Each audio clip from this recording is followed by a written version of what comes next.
Так, всем привет.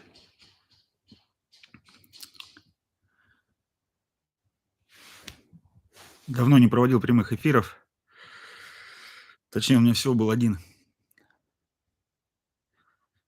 Так, скажите вообще, как слышно? Так, скажите вообще, как слышно? А вот я тут здесь себя уже параллельно открыл на телефоне, чтобы было видно, если что, комментарии.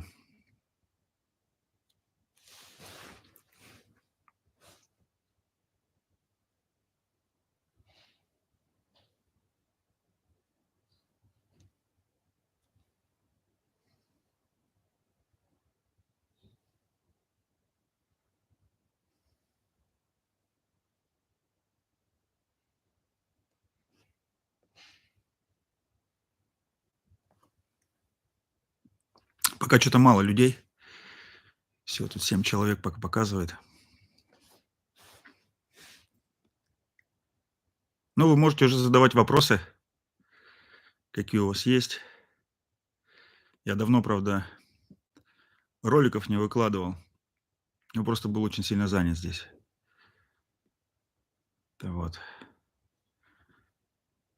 Но уже в ближайшее время ролики появятся, потому что в октябре мы уже улетаем в Камбоджу обратно. И оттуда будет много разных интересных новых роликов. Там планы большие, много чего поснимать, много куда поехать. Но в основном они, конечно, будут появляться уже в конце октября, в начале ноября. Вот.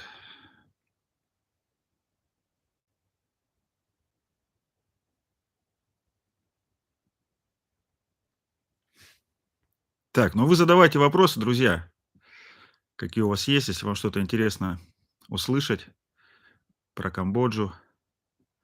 Ну и вообще, в общем. Так, вот из Сибири.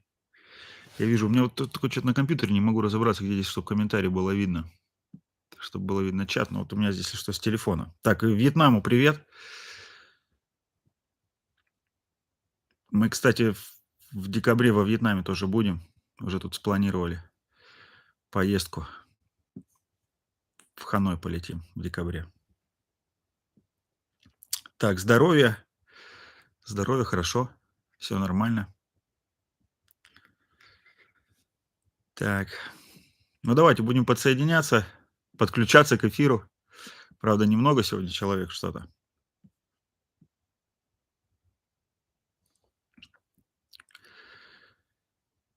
Так, вот сзади, кстати, висит у меня в спальне здесь картина из Камбоджи.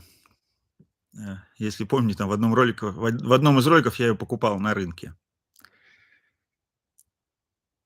Так, Сахалину привет. Все на Сахалине хочу побывать. Чите привет. В Чите, кстати, был в 98 году. Или в 99-м. Сейчас. Да, в 99-м был году. Так, вот вопрос, значит. Так, я уже оставлял вопрос, как ты жену привез надолго.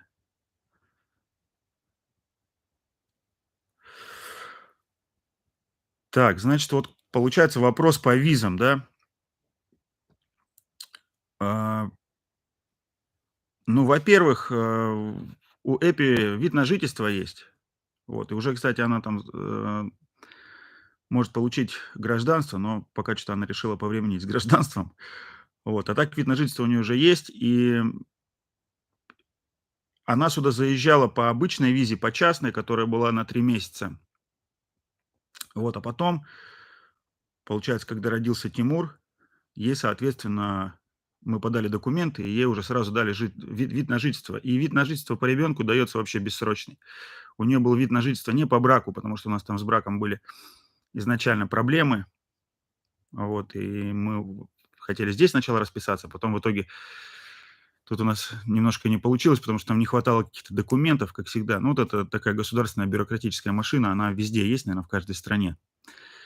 Вот, и в итоге нам пришлось сначала расписаться в Камбодже. У нас брак вообще как бы зарегистрирован в Камбодже, но потом мы его, соответственно, еще получили в нашем свидетельстве о браке, заключение. из российского консульства, которое в Пномпене. Ну, короче, вот такое у нас свидетельство о браке, такое специфическое, там аж на 3 страницах.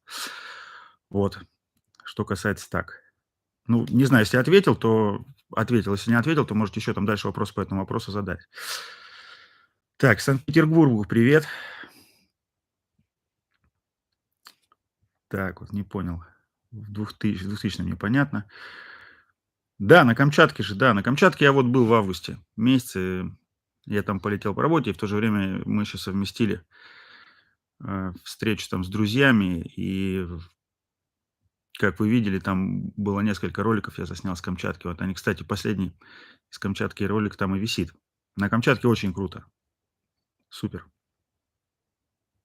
Когда будет достроен аэропорт? Какой именно аэропорт? В каком городе? Вот в Пномпене сейчас строится новый аэропорт. Вот, кстати, в том районе, где мы живем. Вообще очень большой. Допустим, если что это касается Пномпеня. Там аэропорт будет достроен, наверное, года через 2.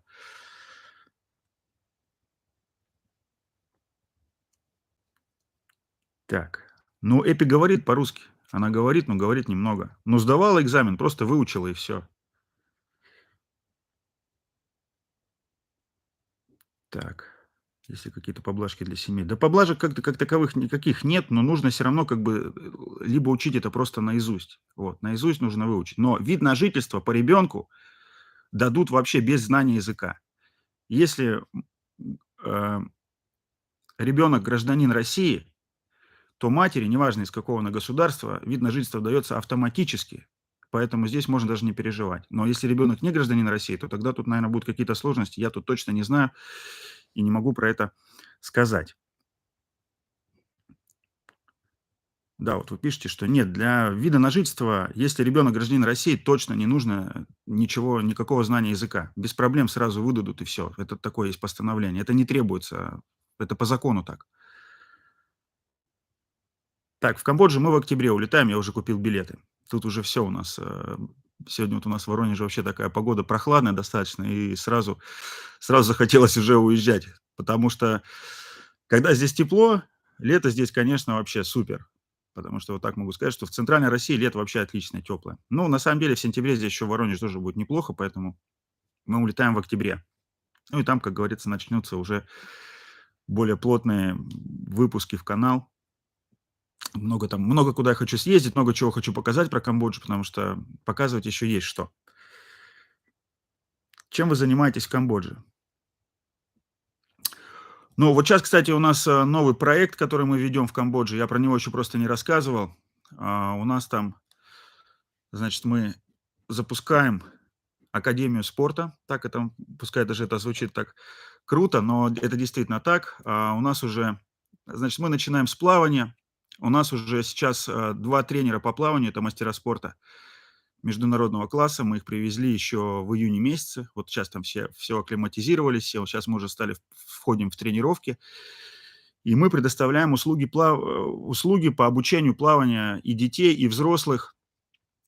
Вот этот наш проект, которым мы сейчас занимаемся в Камбодже, там, с моим партнером. Через 10 дней у нас еще приезжает еще 2 мастера спорта. Потом у нас сначала было 2 парня, а сейчас приезжают 2 девушки. Вот, так что вот мы расширяемся, растем. Так что кто в Камбодже, если кому-то интересно, Olympus Swim Academy называется. Ну, можете найти, мы как нас сразу там везде видно, сразу находят. Короче, вот сейчас начинаем с плавания. Ну, дальше там у нас планы большие, потому что на самом деле в Камбодже спорта мало. Если, допустим, сравнивать с той же Россией, в России как бы спорт, ну, он еще был с Советского Союза поставлен очень хорошо. Вот, и там у нас свои стандарты есть. У них там, короче, ничего такого нет. Потому что у них даже национальная сборная по плаванию а, очень, очень слабые, как говорится, результаты. Потому что наши тренера, мы ходили на тренировку национальной сборной, смотрели, что там происходит. И у нас, конечно, в планах начать работать именно с Федерацией плавания самой Камбоджи. Но вот такое большое дело на самом деле. Я вам сделаю специальный ролик, когда я приеду, расскажу об этом нашем проекте, о том, чем мы там будем заниматься. Короче, это как бы и бизнес-проект, и в то же время проект социальный, который будет нести в спорт в Камбоджу. Будем обучать камбоджийцев плаванию. И, кстати, вот самая интересная такая статистика, вот у них там 90% вообще жителей Камбоджи такая статистика, что они вообще плавать не умеют. Вот, поэтому вот мы будем обучать. Ну, соответственно, это будет профессиональное плавание. Вот такой у нас бизнес-проект в Камбодже. Так, кем вы работаете? Я уже говорил в одном прямом эфире, у меня одно из направлений – это э, импорт из Китая по всему миру, но в основном импорт идет в Россию. Так что любой вопрос по Китаю, кому интересно, я уже рассказывал до этого, что я жил в Китае 3 года. Это вот одно из направлений основных моего бизнеса. Так, про Камбоджу я уже вам сказал. Что у меня есть так?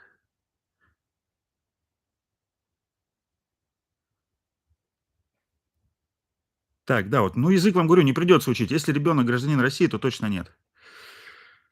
Так, сын у меня сейчас учит русский язык, но я вместе с ним учу каждый день. Он ходит в садик здесь. И для меня это, конечно, самая такая большая а, проблема по русскому языку. Но у сына, на самом деле, просто когда используются 3 языка, потому что я с женой общаюсь, ну, с другой стороны, я также общаюсь все таки там на миксе. Вот на миксе и на английском, и на русском.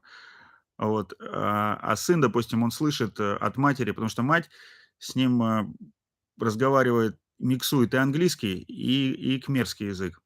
Иногда еще русские слова добавляет. Но я как бы с ней на самом деле тут даже несколько раз у нас такие были такие небольшие конфликтные ситуации, но она говорит: "Я типа так хочу делать". Ну, пускай делает так. Я общаюсь с сыном только на русском языке, потому что он должен от меня только русский язык слышать.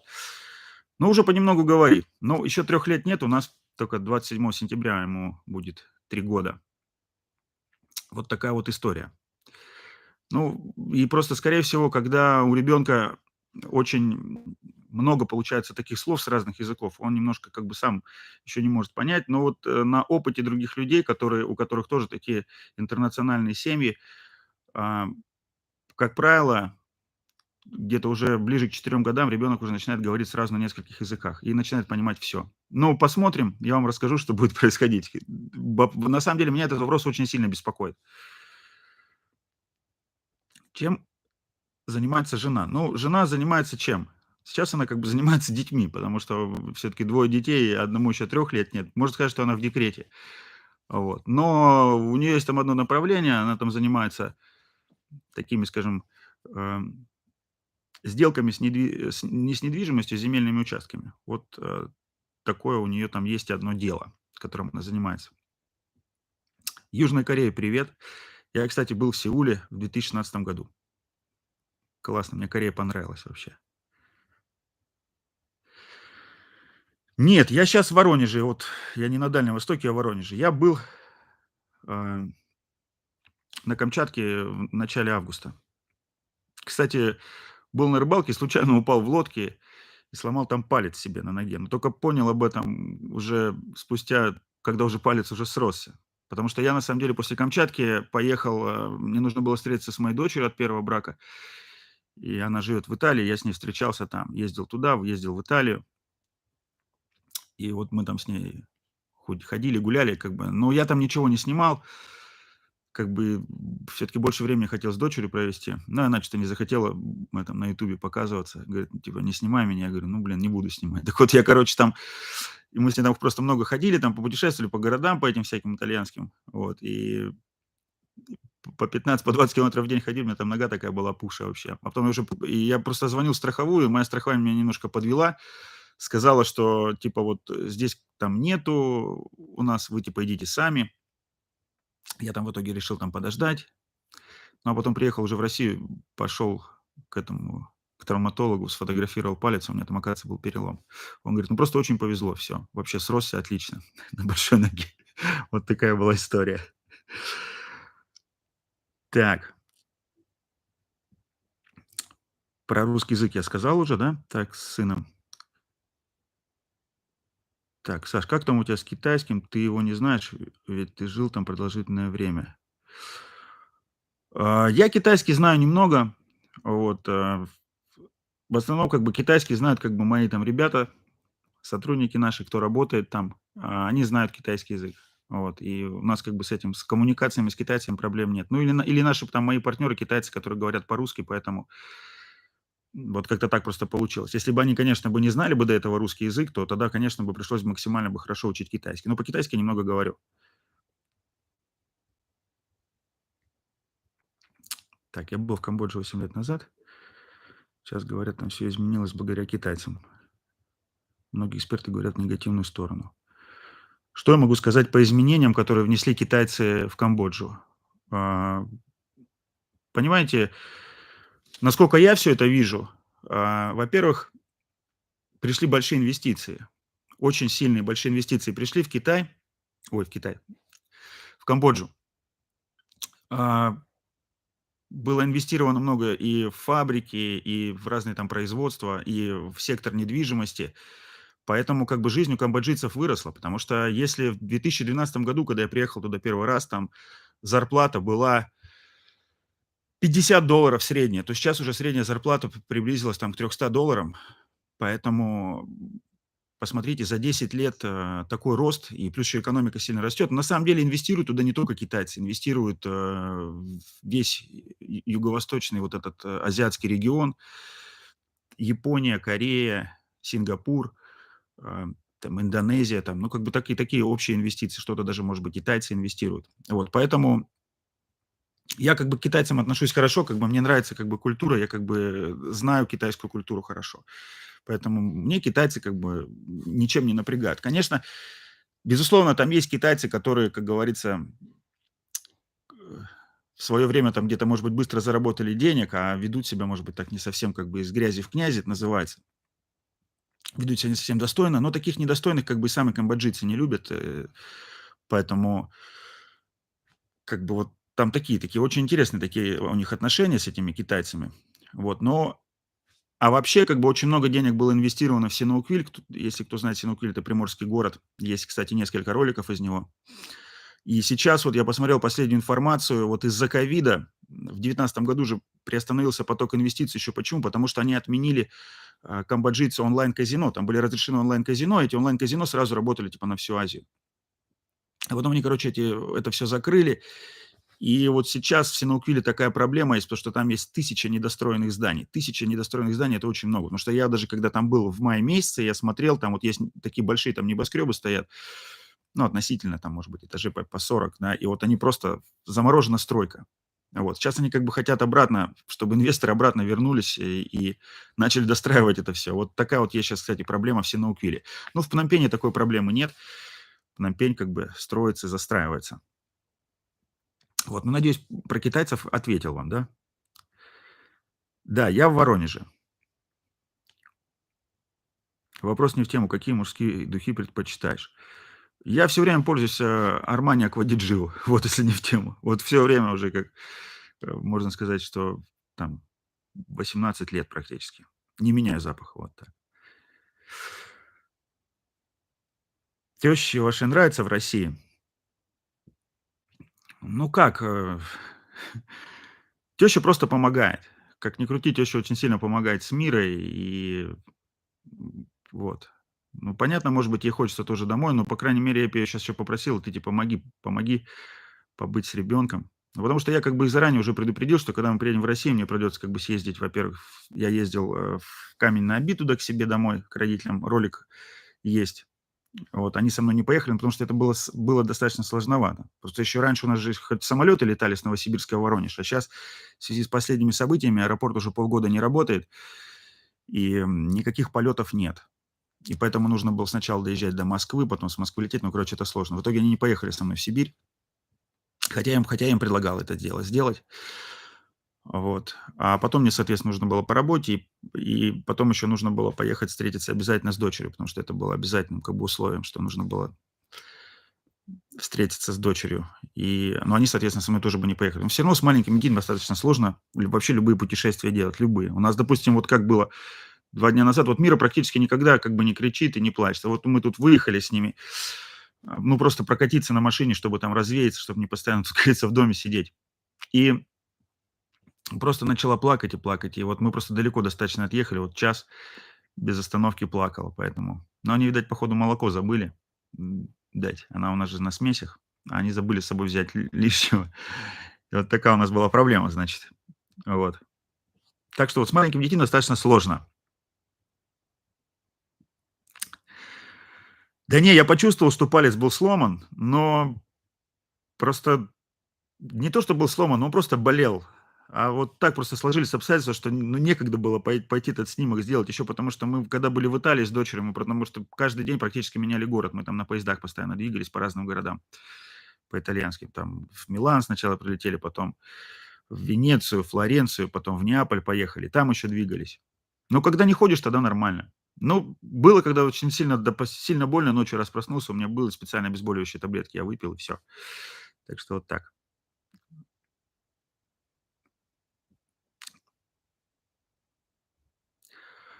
Да, первая жена у меня русская, да. Она у меня, кстати, из Воронежа. Но сейчас в Воронеже не живет. Сейчас вот живет в Италии. И, собственно говоря, к дочери туда ездил. Дочка живет с мамой. Так, спасибо, что за жену, что красивая. Но у нее, вот какой она крови смешанной или нет, жена, у нее, получается, дед у Эпи китаец. Я деда видел еще, вот когда он там уже умер, ну, года 4 назад, получается, но я увидел. Вот он китаец, а бабушка у нее как бы камбоджийка. Но дед такой прям китаец. Ну, хотя Эпи абсолютно на китаянку ни на какую не похожа. Вот.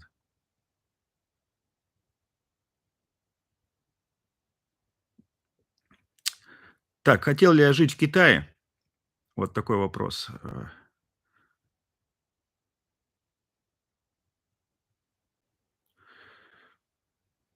Да, ну, в Китае как бы просто в Китае как бы жить можно. Допустим, Китай как бы мне нравится, но все равно как бы тоже от него устаешь. Собственно говоря, если честно, я могу сказать, что я тоже устаю от Камбоджи, потому что в этот раз я как бы задержался вообще на полгода или даже больше, получается, я там пробыл.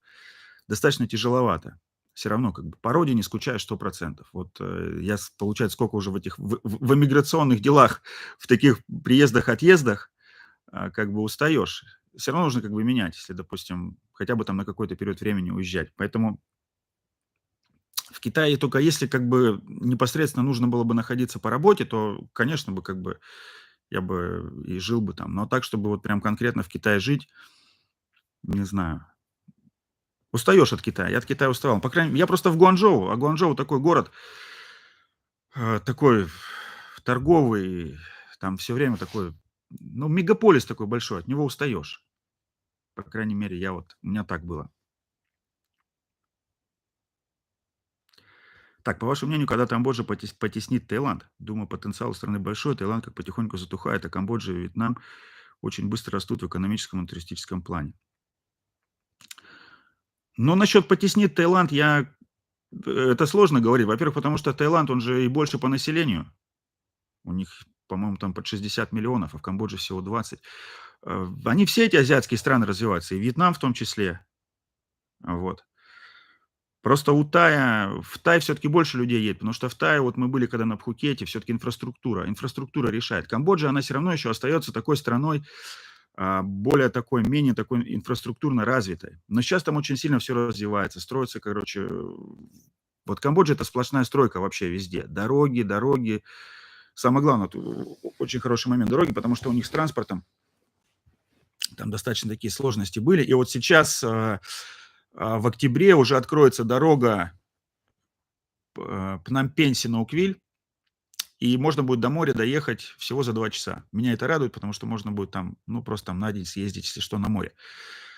Большую трассу такую построили китайцы, инвестировали, платная будет дорога, не знаю, сколько она там будет стоить.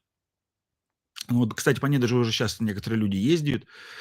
Вот, и вот это такой большой такой хороший плюс, который сейчас будет.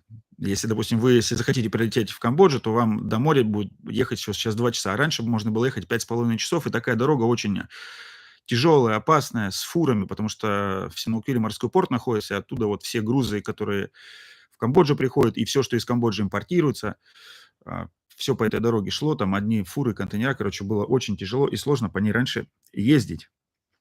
Вот. Так что вот я думаю, что Камбоджа Таиланд не потеснит, потому что Таиланд, он же тоже все равно развивается. Вот. Камбоджа все-таки, еще раз повторюсь, что это более такая, скажем так, такая экзотическая история. Там еще вот можно посмотреть на такую более простую жизнь. В Таиланде уже как-то они все-таки, они побогаче же все-таки однозначно живут тайцы. Так, в Синуквиле с приходом китайцев поднялись цены на все, проживание, питание, открылись много магазинов чисто для китайцев. Да, там цены, безусловно, поднялись на все, но это было все в моменте. Это было все в моменте вот как раз вот 19 года. А сейчас, вот то, что касается сейчас, вот я даже просто последние читал интересную статью, когда один камбоджиец просто сдал землю китайцам там под здание, и они должны были ему в месяц платить 25 тысяч долларов. Вот. А потом начался ковид, потом вот все вот эти проблемы, и в итоге они ему сейчас платят 2 500.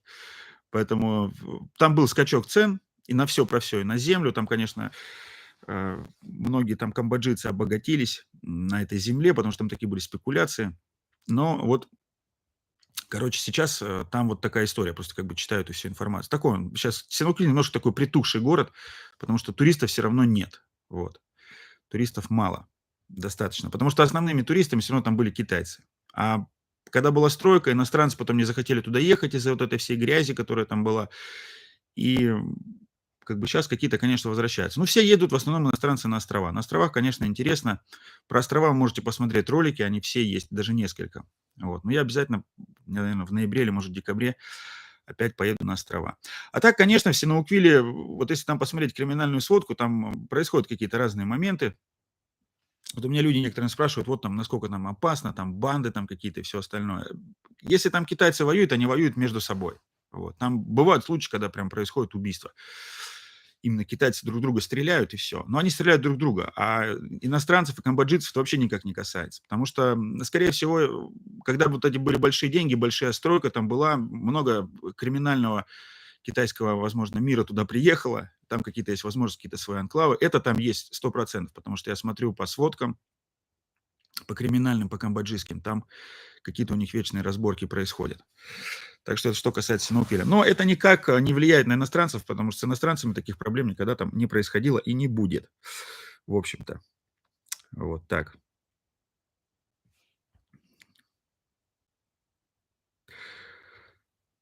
Да, я в Камбодже уже ответил. В Камбодже у нас сейчас новый проект, стартап так называемый, который у нас сейчас хорошо, успешно развивается. а, Академия спорта, и мы начали с плавания. Мастера международного спорта работают у нас сейчас два человека, и вот через 2 недели еще двое человек приезжает. Вот этот бизнес, который я веду в Камбодже с моим партнером. Что представляет собой кухня в Камбодже? Ближе к вьетнамской? Ну, похоже, они похожи, что камбоджийская, что вьетнамская кухня, они, в общем-то, похожи.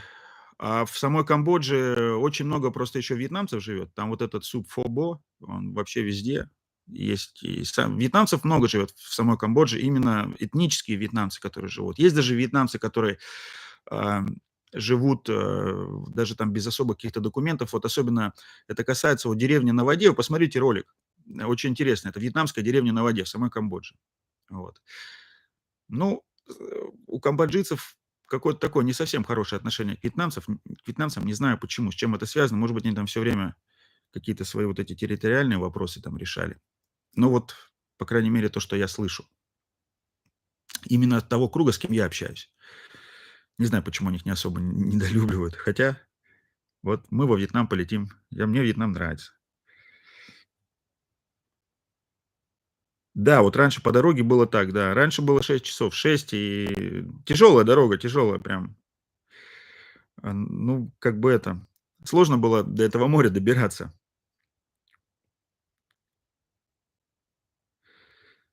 Ой, так, спасибо за хорошего отца.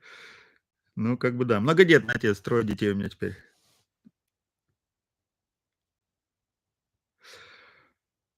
Может ли иностранец оформить землю у себя в Камбодже? Не может. У них такой закон, потому что землю либо ты, если у тебя как бы достаточно средств, если ты можешь быть большим инвестором, то ты можешь себе купить гражданство за инвестиции, это 1,5 миллиона долларов нужно заплатить, и тогда ты иностранец, получается, ты инвестировал в Камбоджу, и тогда ты сможешь потом получать, покупать землю. Но опять же, то, что у тебя будет уже камбоджийское непосредственно гражданство. Вот.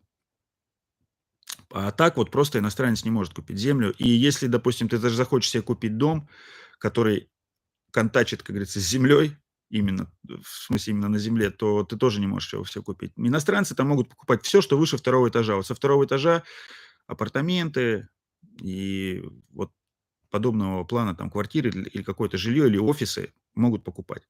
Только так.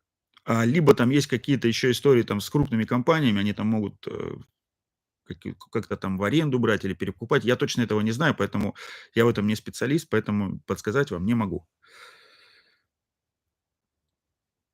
В Камбодже березы не растут. Да, ну вот про апарты, да, про апартаменты я сказал. Апартаменты есть. Кстати, вот один мой подписчик купил здесь, он меня просто много спрашивал, кстати, с Сахалина. Вот, он тоже купил себе вот апартаменты, и они переехали жить в Синоквиль. Ну, может быть, мы буквально это летом происходило. Может быть, мы и встретимся там с ним. И я, кстати, может быть, засниму ролик и расскажу, как, если он захочет это, как это у него все получилось. Он просто переехал жить в Камбоджу. Вот. Ну, там в Камбодже такая жизнь спокойная, если вот есть какой-то там, может быть, заработок дополнительный где-то, вот можно в Камбодже жить, и достаточно, в общем-то, это недорого. Так. Получается ли у Эпи и тещи общаться с русскими в России? Ну, у Эпи, конечно же, получается. У нее здесь есть друзья. Она вот буквально в пятницу ходила на мероприятие к своим друзьям, к девчонкам. Они там сидели, разговаривали. Она, в общем-то, кстати, абсолютно сейчас спокойно как бы с ними изъясняется. Уже, слава богу, есть прогресс. Но могу сказать честно, что язык она учит, не особо ей нравится учить русский язык, потому что он для нее сложный в плане того, что вот эти все падежи наши, и, ну, русский язык сам по себе просто именно в правописании это самый сложный язык в мире. Вот и все. Допустим, если китайский сложный язык, один из сложнейших языков в произношении, то что там у них, допустим, много там иероглифов и всего остального. А вот русский язык, он достаточно сложный. Моя, мое там, вот она мне все время говорит. Так что, но в любом случае получается. Получается, но мне бы хотелось лучшего, чтобы она больше знала. Но я с ней могу свободно сейчас на русском языке, допустим, если мы в Камбодже, если она не хочет, чтобы кто-то слышал, о чем мы говорим, мы с ней можем спокойно на русском языке поговорить. Ну, пускай там такими фразами специфическими, но можем. Как говорится, там, как скажут лингвисты, с ошибками. Вот. Ну, главное понимать. Как в Камбодже обстоят дела с туризмом в целом? Ну, вот я, опять же, смотрел последнюю статистику. Где-то процентов 30 от отелей еще не открылись. А так практически уже все отели открылись. Тем более сейчас Камбоджа открыта. А, Даже если у вас нет вакцины, вы можете свободно прилетать. Какой-то там тест у вас возьмут и пропустят. Хотя вроде сейчас вот опять ковид начинает двигаться, но я думаю, что никто ничего закрывать не будет, потому что закрытие экономик – это будет смертельная история для всех. Тем более Камбоджа очень сильно пострадала. Именно она пострадала, простите, от туризма, именно потому что туристический сектор очень сильно пострадал из-за ковида. Вот. Ну, они, кстати, это одна из самых первых стран в Азии, которая просто сразу открылась и все, сказала, просто приезжайте с вакцинами и без, главное, приезжайте и все. Так что вот молодцы они в этом вопросе, как можно сказать, не тупили. Так.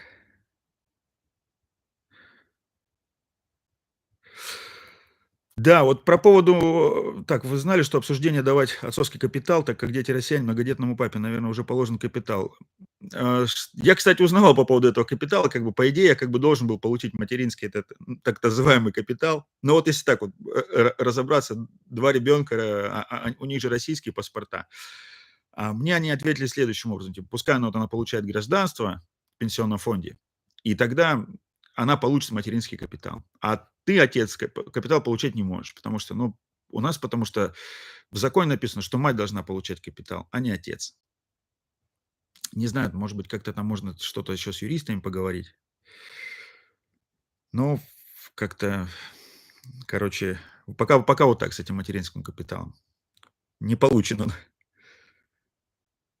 Ну, там есть какая-то программа, там многодетным, кстати, отцам недавно сказали, что если многодетный отец, то можно, если 3 ребенка у тебя есть, то ты, типа, можешь, по-моему, 450 тысяч тоже списать. Это называется какая-то программа. Если кто даже, кстати, не в курсе, что имейте это в виду.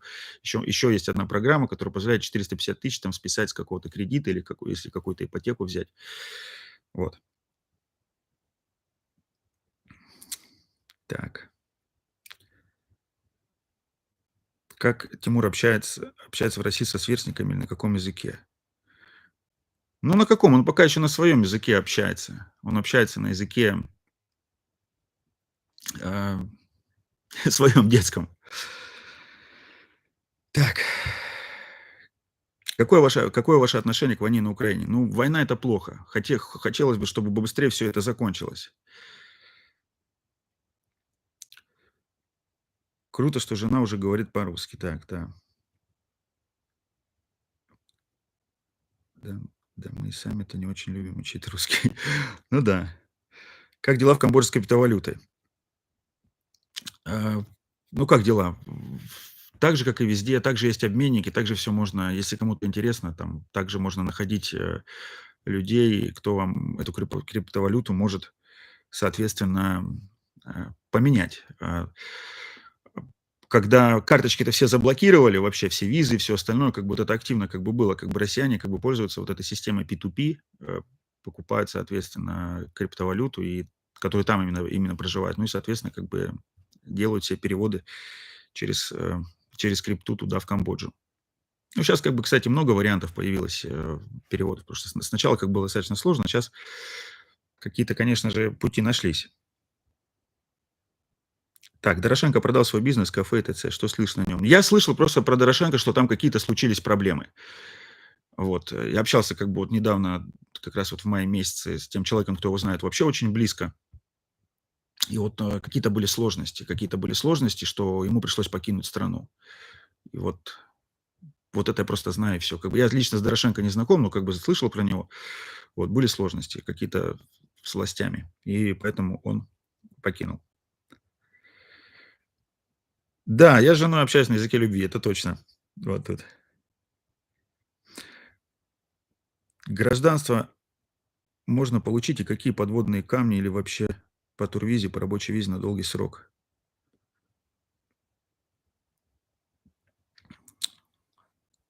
Ну, по гражданству можно получить по браку, но это сложная история. Мне камбоджийское гражданство не нужно. Я пока, ну, по крайней мере, я пока этим вопросом не занимался, но это можно сделать. Нужно знать, выучить язык. У меня с языком камбоджийским пока проблемы. Я, как говорю, немного, но говорю.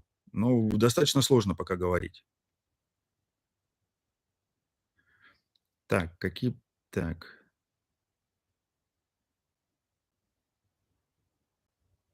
Не совсем понял, что вот вы написали, как меня обманули про капитал, про материнский. Не знаю, ну, может, обманули. Так, спасибо. Так. Слушайте, вот этот, да, парень из ТРУ Вьетнама, э, ваш, э, не знаю. Я не знаю, я просто как бы с ним, у меня с ним была коллаборация, я с ним говорил: "Давай, говорю, сделаем коллаборацию". И все. И вот как-то тоже я, кстати, не видел его роликов давно. Ну, не знаю. Вы посмотрите, может, посмотрите, у него "Инстаграм" есть, напишите ему в "Инстаграме", если у него есть. Может быть, там есть связь какая-то. Не могу сказать. Сколько стоит обучение в школе? Ну, смотрите, опять же, смотря в какой школе. В камбоджийских школах сколько стоит обучение? Школы есть разные. Дорогие школы есть, 25 тысяч стоит долларов в год. Это дорогие школы. Есть школы, стоят, в которых 10, есть в которых 5, есть в которых там еще сколько-то. Разные, короче, вот такой идет момент. Но у меня, конечно, самая сейчас большая проблема, где мы будем находиться, когда Тимуру нужно будет ходить в школу. Вот это такой большой вопрос. Пока не знаю. Либо в России мы будем находиться, либо все-таки там будем находиться. В России-то проблем со школой нет. Он пошел в школу и все. А там нужно будет думать, куда идти. Какую повестку показывают по ТВ про западную или ближе к российской, как в Вьетнаме и в Китае? Э, По ТВ, ну, скажем так, наверное, в большей степени, скорее всего, может быть, там какая-то нейтральная такая в большей степени повестка. Вот и все. Потому что на самом деле, если вы знаете, то у них там такие достаточно серьезные напряжения, допустим, там с американцами, у камбоджийцев, потому что вообще Камбоджа есть как бы, даже некоторые банки считают страной, там, что там типа как-то, если даже оттуда какие-то делаешь переводы с компаний, с камбоджийских, то там компании как бы проверяют. Короче, у Камбоджи репутация, чтобы типа там не совсем типа чистые деньги. Поэтому как бы у них отношение с западными странами такое, скажем так, специфическое. Поэтому повестка там такая. А там же как бы сам премьер-министр уже давно находится при власти. И вот, и Запад там его за это критикует. Вот, и поэтому я бы не сказал бы, что там точно ничего про западного такого нету. И информации по телевизору тоже такой минимум такого. Но в любом случае, там же открыты все средства информации. Там и Facebook есть, там люди, если что-то хотят откуда-то получать, они информацию оттуда получают.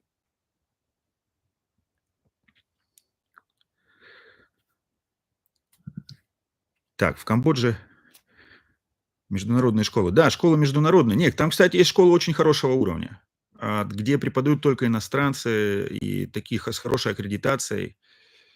М, Поэтому вот в Камбодже такие школы есть. Именно в самом Пномпене. Ну, там очень сильно сейчас развивается, потому что очень много еще иностранцев приезжает. Там есть школы, допустим, ну, китайские-то это понятно, там есть еще китайские анклавы с китайскими школами. Там есть и корейские школы, и японские школы. Потому что очень много как бы иностранцев, которые там работают. И корейцы, и японцы в том числе.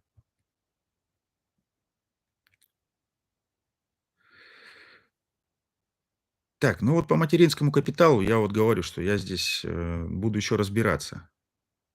Вот. Фил от вас далеко. Ну, Фил, я так понял, что это Филиппины. Филиппины, ну, сколько там? Пару часов лететь, наверное.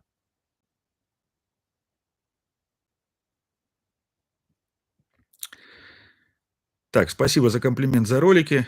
Ну, я на самом деле снимаю только с ноября, еще года даже нет, как я начал вести этот канал, социально направленный для того, чтобы знакомить всех жителей нашего мира с Камбоджей. Вот. Ну, по крайней мере, русскоязычных, кто говорит по-русски. Но на самом деле у меня, кстати, тут есть человек один, который мне помогает, он еще делает субтитры, и у нас еще есть субтитры на английском языке. Вот, поэтому если как бы там и как бы есть подписчики, которые англоязычные, им тоже будет это интересно посмотреть. Так, есть ли в Камбодже детские сады или что-то наподобие? Так, детские сады, конечно же, есть, но там садик такой. У них не принято в садах спать, и поэтому там нужно ребенка, вот он с утра его отдал, потом в обед до обеда его забрал, и потом после обеда можно опять сдавать. Но у нас Тимур ходил всего лишь с полвосьмого до 11. Мне это как бы очень сильно не устраивало, потому что с ним же сложно, с маленьким, с таким. Вот он тут у нас до этого сейчас 10 дней болел, не ходил в садик, и достаточно сложно с ним как бы дома находиться. Он постоянно же ему нужно куда-то, сами понимаете, ребенок 3 года, через край гиперактивный. Так что садики есть в Камбодже разные. Вот сейчас вот мы поедем туда, сейчас буду какой-нибудь садик ему искать, чтобы пытаться его на весь день его туда сдавать. А по ценам, м, вот который прямо около нашего дома был, $100 мы всего платили в месяц за него. Вот, куда он ходил. Но ходил, получается, всего 3 часа в день. $100 платишь. Недорого совсем.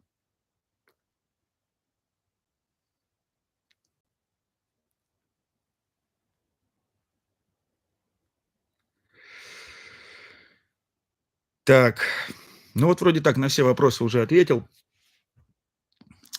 Сколько у нас уже? 45 минут идет эфир.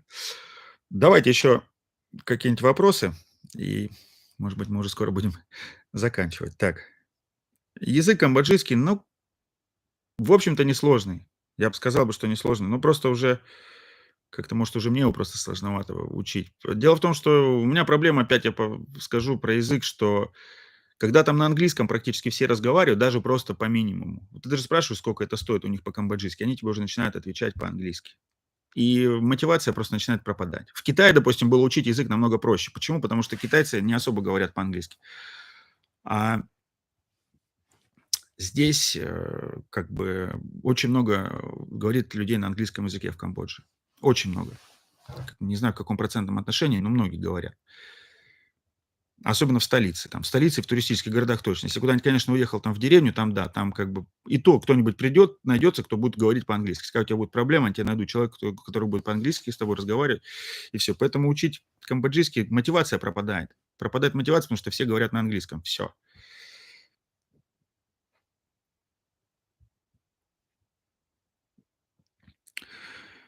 Не, ну нам-то вот вопрос такой, что Филиппины прекрасная страна, не рассматриваете ли вы переезд туда? Мы туда не рассматриваем переезд, потому что у меня же жена не филиппинка, а камбоджийка. Вот. Но я хочу на Филиппинах побывать. На Филиппинах я еще ни разу не был. Не знаю, может, в этом году и, кстати, побываем. Вот, поэтому нам переезжать на Филиппины точно незачем. Но, а в том, что она это красивая страна, не сомневаюсь. Все страны в этом мире красивые. В каждой стране есть прекрасные места. Я много где поездил. Получается, я был практически... Я был в 50 странах. Вот, в 50 странах был. У меня последняя страна, в которой я как бы уже был. Я был в Сербии. Я просто летел, возвращался с Италии через Сербию. Но я был в Белграде там всего сутки, но тоже посмотрел. Правда, там было все дождливо, но мне тоже понравилось. Очень интересная страна Сербия.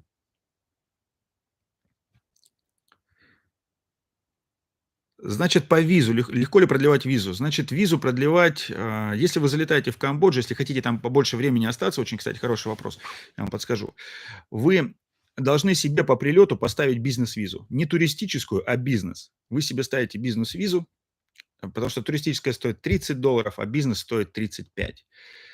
И вот эту бизнес-визу вы можете продлить на год, а потом еще на год. И вам не нужно выезжать. Вот чем Камбоджа хороша, пока, по крайней мере, сейчас, то, что она дает иностранцам такую возможность вот эту бизнес-визу постоянно продлевать и никуда не выезжать.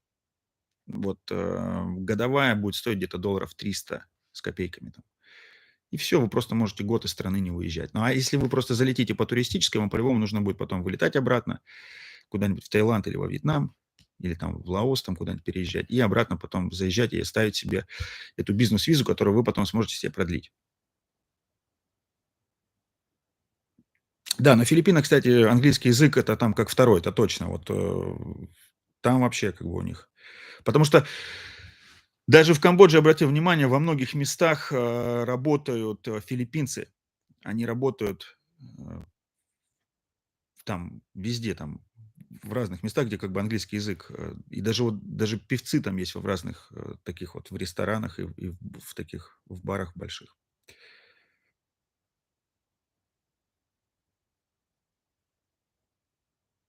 Так, Саша, ваш дом в Камбодже, очень много соседей рядом. Мне даже смотреть некомфортно, как вам живется в таком окружении.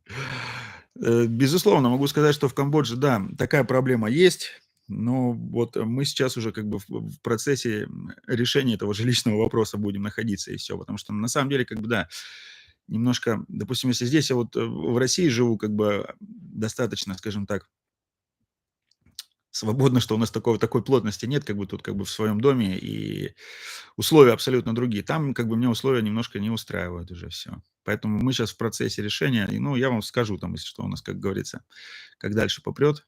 А жилищный вопрос мы будем решать, потому что я как бы с этого района буду точно переезжать, потому что это... Даже мои русские друзья, которые приезжали, говорят, слушай, как ты тут вообще с кхмерами, как бы сложновато достаточно жить. Ну, просто сложновато, признаюсь честно. Так что вот будем, будем переезжать. Вот. В каком видео? Да, там во всех видео там показан дом, в котором мы живем. Ну, это как это можно как сказать, это не дом, это такие таунхаусы. Таунхаус такие. Таунхаус там у нас такой в 3 этажа. Вот. Ну, конечно, там, если честно, вот, ну, конечно, там такая как бы экзотика-то есть, но от нее немножко устаешь, потому что немножко шумно. Постоянно шум у нас там происходит, постоянно шум. Здесь я живу, у меня тут вообще как бы шума нет никакого вообще, просто тишина.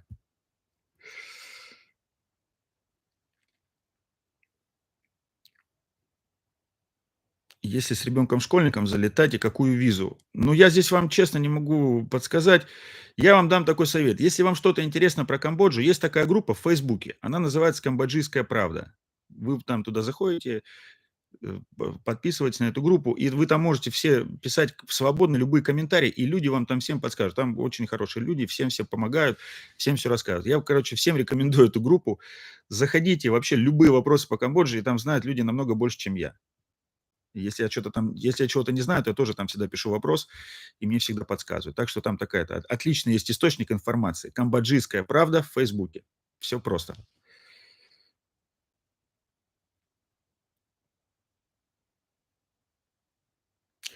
Так, сильно ли в Камбодже развит интернациональный брак и схема, как в Таиланде? Поженись, наживи имущество, разведись. Ну, слушайте, иностранные браки, безусловно, очень сильно развиты. А, Вот у Эпи, у нее 3 тетки, они замужем за австралийцами, они живут в Австралии. Ну, просто многие хотят, вот мы, кстати, недавно разговаривали с Эпи на эту тему, говорит, многие как бы хотят просто жениться и уехать из Камбоджи. Такие камбоджи как бы есть, да. А кто-то, наоборот, ну, мало кто, маленький, точнее, процент, кто хочет как бы просто жить в Камбодже. Но о том, чтобы поженись, наживи имущество, разведись, ну, такие люди есть и не только в Камбодже, и везде. Всякое может быть. Жизнь что покажет? Кто как что планирует, как говорится.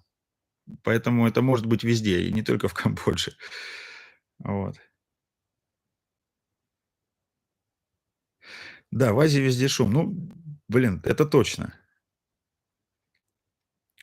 Какая разница с часовым поясом с Москвой? 4 часа.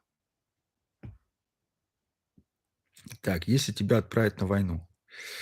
Ну, пока вроде никто никуда меня не отправляет. Вот и все.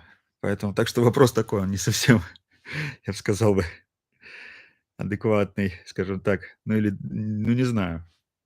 У нас призыва здесь пока нет. А если будет, ну там будет уже видно. Что говорить. Ситуация достаточно сложная, как ни крути. Все уже устали, конечно. Но в такое время живем.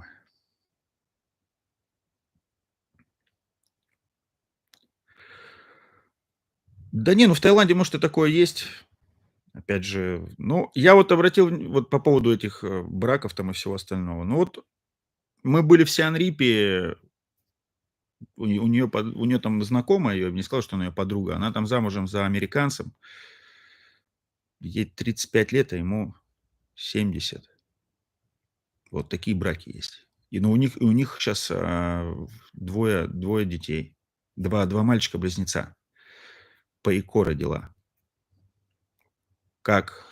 Как вот она там, как говорится, ну, вот такая жизнь. На 35 лет старше вышла замуж за мужчину, за американца. И они живут в Сиан-Рипе. Вот такой тоже есть брак. Таких примеров на самом деле очень много. Екатеринбургу привет. В Екатеринбурге я тоже был. Мне очень сильно понравился город. Классный. Вообще вот.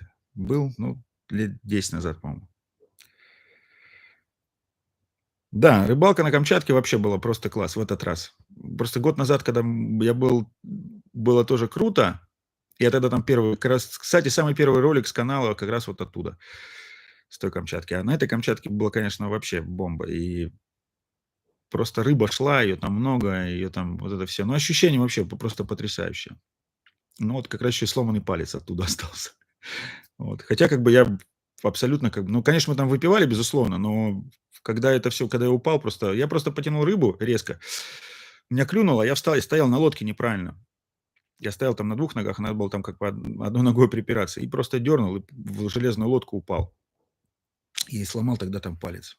А хотя был абсолютно как бы и трезвый, и все как, ну, такой несчастный случай, небольшой. Ой, так, давайте не будем про политику больше там, про мобилизацию, вот это вот все. Мы здесь только про Камбоджу будем говорить, я уже, давайте только так.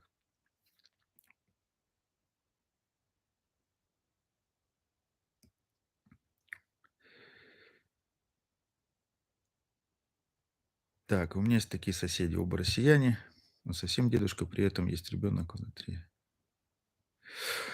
Ну да, разные ситуации в жизни бывают, поэтому нам сложно как бы, возможно, знаете как, я вот хочу сказать такую вещь, что вот иногда мы пытаемся там, может быть, посмотреть на какой-то брак, что там у них там очень сильная разница в годах, да, но это вот их жизнь, как они вот решили построить, как бы любовь, она такая. Я просто даже спросил вот у ее подруги, говорю, слушай, ну Он настолько старше, ну, как бы, он даже не просто как отец, даже прям такой старший прям отец, в 35 лет. 35 лет разбега. Он говорит, блин, она его любит. Все, понимаете? Жизнь такая. Любовь– это самое главное, что есть в жизни. Все, поэтому нужно всем любить друг друга. Так,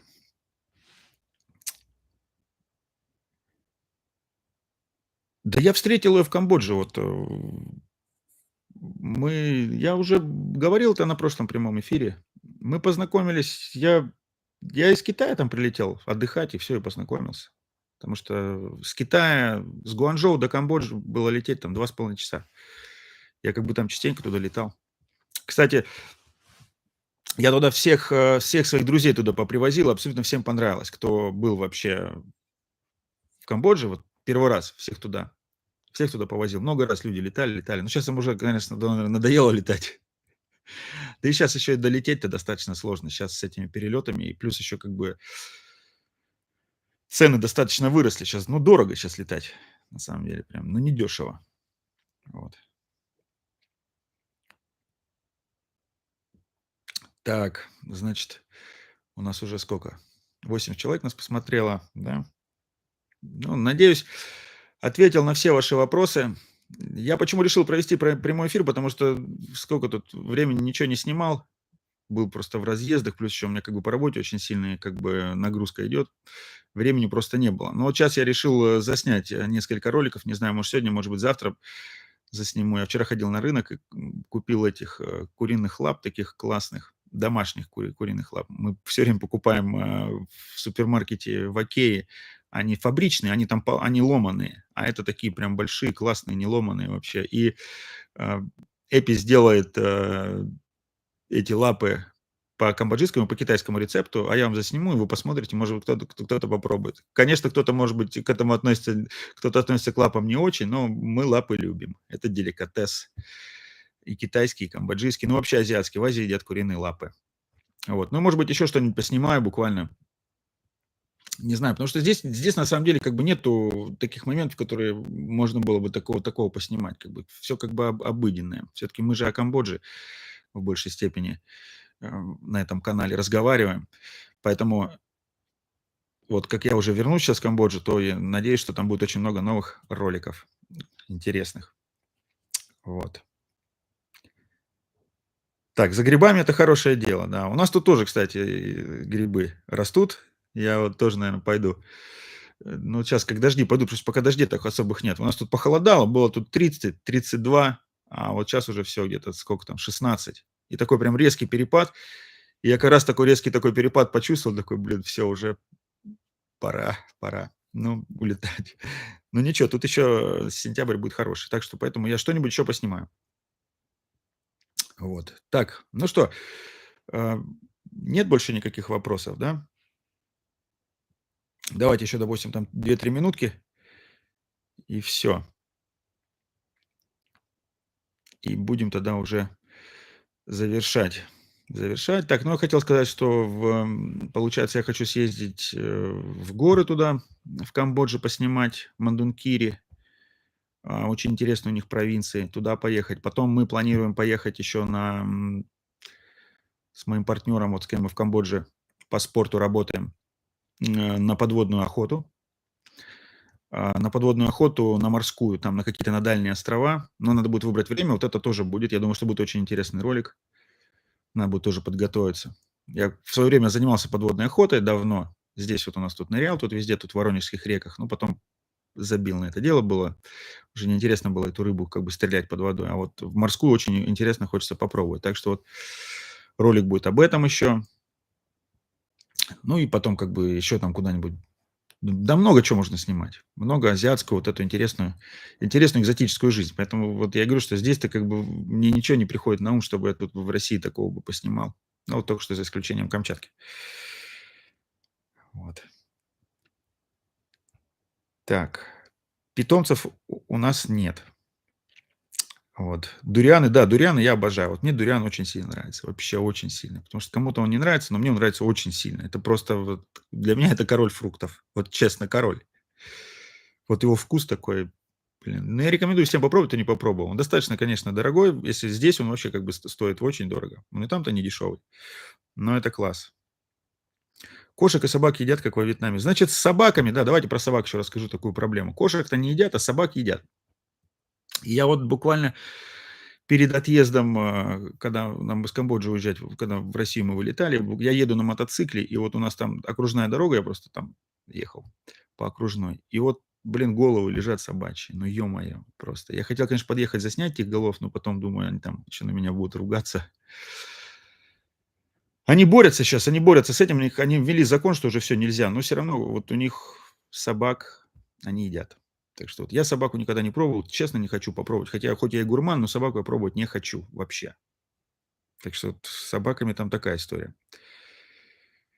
Посади березку в Камбодже. Ну, кстати, можно попробовать посадить. Только она может не вырасти там. Семена возьму. Да, Камчатка это круто. Это просто огонь. Да, кстати, вот по блюдам они готовят каждый день. Вот, у них нет проблем с едой, потому что мы сюда привезли 100 килограмм всяких разных специй. 100, вот я прям реально говорю, потому что у нас там кто смотрел ролик, как мы летели, мы везли с собой просто огромное количество и специй, какую-то сушеную рыбу, там еще какие-то вещи. И вот у них таких проблем нет, они как бы готовят себе все. И, кстати, многие, соусы здесь свободно сейчас продаются, потому что вьетнамцы у нас тут есть, и вьетнамцы продают, еду, а у них все-таки там похожие вот эти всякие рыбные соусы очень хорошие есть. И все. И они себе готовят постоянно, Эпи готовит постоянно камбоджийскую еду, и как бы маму кормит. Конечно, и для нее это может быть немножко напряжно, потому что приходится постоянно готовить. Но она постоянно готовит дома здесь ей, маме еду. Вот такую. Эпи как бы ест русскую еду, а у мамы как бы сложность. Мама там что-нибудь, пиццу какую-нибудь, но это, собственно говоря, не русская еда. Ну вот борщ я варил тут на днях. Борщ был. Борщ они любят тоже. Вот. Какую я еду люблю? Да я люблю вообще разные кухни мира. И азиатскую люблю. В этот раз я вот говорю, когда я был в Италии, я прям распробовал итальянскую вообще. Мне просто очень тоже сильно понравилась итальянская. Хотя она достаточно простая. Что там, пицца и паста. Так что я гурман, на самом деле, люблю всякие разные блюда. Главное, чтобы они были вкусные. Урожаев в Камбодже снимают 2 или 3, в зависимости там от вида. Ну вот, по-моему, капусту, по-моему, 3 раза они снимают. Я вот тогда у нас тоже есть ролик один, где мы там ездили в деревню, и там вот как раз капуста. Я там говорю, сколько там раз они снимают урожай. Да, за просмотром поставьте, пожалуйста, лайк. Так, знаете ли, в Камбодже живет канал, называется "Ангел и моя любимая Камбоджа". Не планируете с ними встречаться? Я не знаю, кто это такие вообще.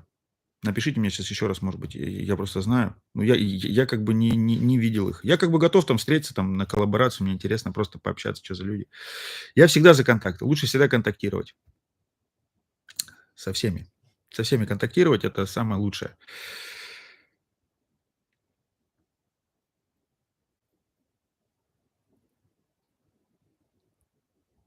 Какого бы животного я хотел себе? Ну, можно было завести собаку, но вы понимаете, мы постоянно переезжаем. Здесь собаку точно без вариантов. В Камбодже мы купим собаку сейчас по приезду, он там будет жить. Собачка какая-нибудь, будет интересно. Я тут у друга какие-то вот мне у друга тут собака недавно мне предлагал щенка там, какие-то испанский мастиф или как-то, не знаю, как называют, но такие красивые-красивые. Там они специально, чтобы они быков гоняли испанских, какая-то такая порода. Очень красивая собака. Хотел бы взять. Но куда? Если даже брать ее с собой в Камбоджу, то это тут с детьми-то тяжело лететь, а тут еще и собаку везти с собой. Там столько документов, короче, точно нет.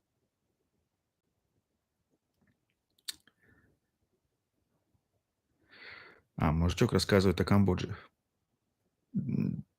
Ну, есть несколько блогеров, которые ведут там про Камбоджу, рассказывают. Я видел какого-то одного мужчину, он там просто там рассказывал что-то и про язык, и все, но я как бы с ними ни с кем не общался. Ну не получилось, не сложилось. Плодовые деревья в зависимости, вот как они плодоносят, они, ну, там по-разному. Там у каждого дерева там свой период. Там у манго Сначала манго сезон идет, потом там идут там всякие личи, там потом мангустины, потом и все, потом дуриана сезон идет. Все у них там идет все по сезонности. Вот. Я сезонность там деревьев не знаю, потому что я как бы у меня нет там своего сада. Вот, собственно говоря, пока. Вот. Как будет сад, тогда буду высаживать там деревья и буду рассказывать вам. Сегодня плодоносит вот это, завтра плодоносит вот это. Или вот в какой-то период. Так, блогера из Тая Костю. Не знаю, я как бы лично там с никакими блогерами не знаком вообще. Может быть, с кем-то я говорю, там с кем-то переписывался на коллаборацию, а вот так лично знакомства не было. Какие овощи вы любите? Ну, блин. Для меня любимый овощ это помидор. Так. А собаку сидят соседи. Кстати, очень интересный случай был про собак. Вот ребята вот эти, у которых там вот этот маленькая вот эта вот кафешка, где там мы лапшу все время едим на завтрак. Мы в прошлом году, когда приехали, и у них такая собака была. И вот у них ту собаку, представляете, украл кто-то. Украл, и буквально там вот мы приехали, буквально это было год назад, через несколько дней украли собаку, и ее 100% съели. Такая история есть. Ну, вот такая вот она там, Камбоджа.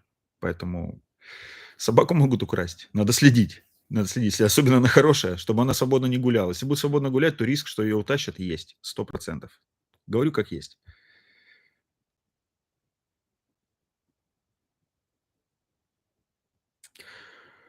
Ну девочку Висет, да я знаю девочку Висет очень хорошо. Вот. Она работает у нас в компании сейчас по плаванию. Так что Висет я знаю очень даже хорошо. Вот видите как. Камбоджа, она маленькая, тут все, все с друг другом работают.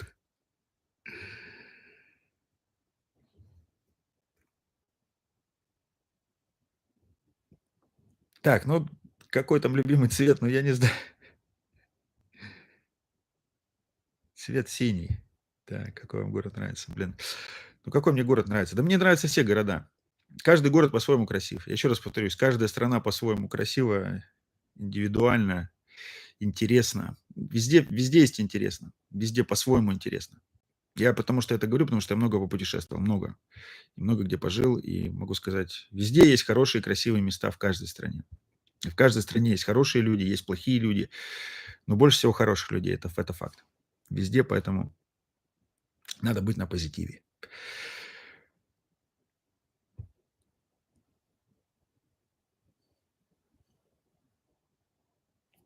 В России у меня здесь, я здесь ничего не выращиваю, у меня здесь плодовые только деревья, деревья есть. У меня здесь было тут у меня 4 грядки, но все там газоном их в этом году мы заделали, потому что некогда было выращивать. Вот, в Камбодже тоже ничего не выращиваю, потому что там, где я живу, у меня огорода нет. Вот надо менять дом, и чтобы был огород. Хочу с огородом. Там я буду точно выращивать дурианы и все остальное.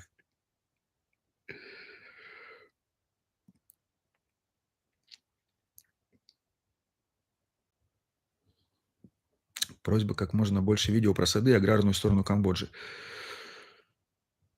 Будут видео, будут видео. Вот щас уже, когда буду в Камбодже, у меня там будет просто побольше времени свободного. И я думаю, что я там буду вам снимать и про сады, и про культуру.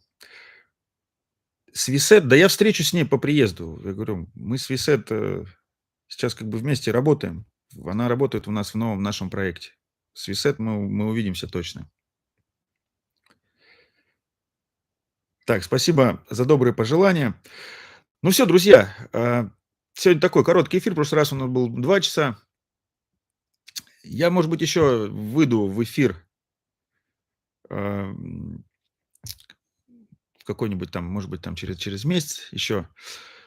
Всем удачи, всем пока. Скоро будут новые видео. Так, ну давайте сейчас опять я отвечу на несколько вопросов. Еще вот хотел уже закончить, ну ладно. С детками все в порядке, все в порядке. Вот сегодня вот что-нибудь начну уже снимать и выложу на этой неделе какой-нибудь ролик. Так, посмотрите. Вот. Что-нибудь Надо что-нибудь просто подумать, просто чтобы было, знаете, как бы все равно, когда съемками занимаешься, нужно, чтобы... Я не хочу просто так снимать, чтобы вот просто вот некоторые блогеры снимают, как я там встал, там кофе себе налил, пошел в туалет, там, покушал, позавтракал, но мне так неинтересно снимать. Мне хотелось, чтобы какой-то, чтобы несся, не просто был как сериал какой-то, а чтобы какой-то информативный был характер ролика, чтобы он просто пронес какую-то информацию. Не просто как бы обычную, постоянно обычную жизнь. Мне снимать, честно, неинтересно. Вот, ну что-нибудь засниму. Так. Так, подскажите, пожалуйста, как оптимальная цена удобства сейчас прилететь в Камбоджу за счет 10 дней отпуска? Смотрите, лететь в Камбоджу сейчас, ну, нужно смотреть билеты. Просто сейчас с билетами достаточно сложно, и как бы билеты достаточно дорогие. Потому что и мы вот сейчас летим, за пятерых я отдал только до Бангкока 150 тысяч билет у меня стоил. И то это я сам вот в октябре я выбрал самый такой дешевый вариант, такой нормальный. Катарами. Это достаточно дорого, поэтому нужно как бы смотреть. Ну, с другой стороны, у нас 5 человек. Один, правда, младенец. Вот. Поэтому в Камбоджу оптимально лететь, конечно же, минимум на 10 дней. Минимум 10 дней тире больше. Поэтому смотрите, есть вот авиасейлс, можно смотреть еще trip.com, и там можете найти билеты и прилетать. В самой Камбодже как бы отели начинаются там от $20 в сутки. Про своих родственников из Канады снимите ролики. А как я? У меня родственников в Канаде нет. Кто это вам такое сказал? Все, друзья, все, всем пока. До свидания. Эфир я попробую сохранить, поэтому если что, можно будет посмотреть. Всем удачи!